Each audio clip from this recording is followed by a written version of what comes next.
Hey people, it's Rickaquaog here. Okay, so it's been about a year since I reviewed the Huawei Y9a, or even any Huawei device to be honest.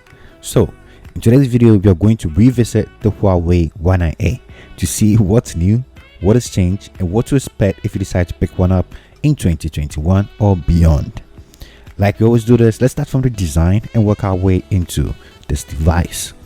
The design language is one that I'm quite familiar with and appreciate, mostly because of that side-mounted fingerprint sensor that doubles as a power button and feels right at home when I hold it in the hand, and exactly where it should be, and feels really comfortable to reach.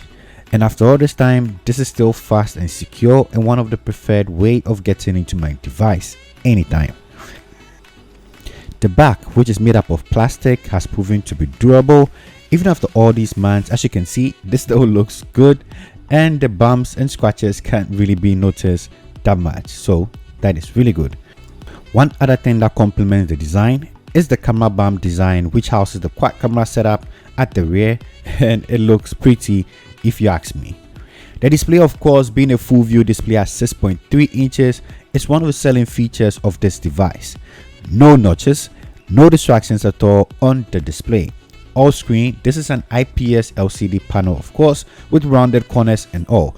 Being a 1080 panel, this has been super sharp and decent for viewing content on a day-to-day interaction with my device. The colors are vibrant and punchy as well, and still looks good from viewing from all angles. The screen is one of the amazing parts of this device, if you ask me. Let me not keep you waiting for a long time, as we all know why most of you are here. Let's talk about it. The fact that this still doesn't come with Google Play services. Yes, that is true, but over the time past, a lot has changed. The number of apps readily available on the app gallery and the petal search has multiplied in folds.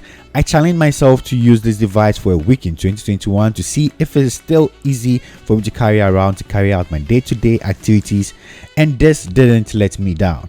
The petal search now has a lot to offer in terms of games, social media apps, productivity apps, banking apps, you name it, and it's all there. For example, for my morning routine, I normally like to read the Bible, a couple of verses when I wake up to start my day, and the app gallery has the Bible that I need. I go ahead to reply to my WhatsApp messages from my friends and check out the day's weather and get ready to step out. Whilst on my daily commute to work, I play some games to pass the time. Asphalt, PUBG, it's all available, you name it, and it's there. During the day, I carry out some transactions for my banking app, to order some foods, and just to purchase a couple of stuff. I'm sure you get my drift by now. Almost every app I need for my day-to-day activities are readily available for me in the app gallery and the petal search. So the absence of the Play services is noticeable, but not something you can't go about your daily activities without getting anything that you want from the petal search or the app gallery. So yes, that is all to say about the absence of Google Play services. When it comes to battery life, this has been good. The 4200 mAh battery is still solid. When you charge this will easily take you throughout the day without you charging it again. So that is good too. Unfortunately, this still comes with Android 10. So I don't think we are still going to get any of the Android 12 updates on this device, but I just received a security patch about a week ago. So this still gets security updates. This phone still comes with EMUI 10.1, MediaTek Helio G80, 8GB of RAM, and 128GB of storage. These are the specifications of typical mid-range devices, and the performance doesn't disappoint on a day-to-day activities. Playing games, opening applications, getting in and out of applications, everything is smooth on this device. The Huawei Y9a performs well in terms of performance. Now let's check out the cameras on this device. At the back, we have a quad camera setup, a 64 megapixel main, a 8 megapixel ultra wide, a 2 megapixel depth, and a 2 megapixel macro. For the selfie camera, we have a pop-up selfie camera, which I personally still prefer over the poncho selfie camera because I rarely take pictures, so having something that comes out when I need it, it's really good. So I really like the pop-up selfie camera. I said it in my initial review, and I'm still going to back up now. Just like I said in my initial review, this still produces some decent pictures with an amount of details and sharpness.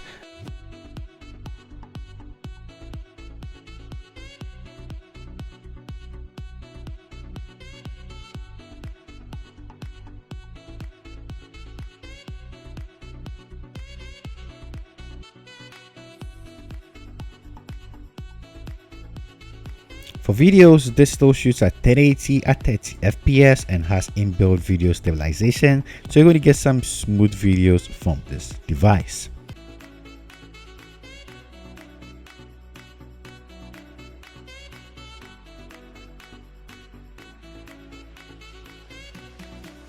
So in general, what do I think about Huawei Y9a in 2021?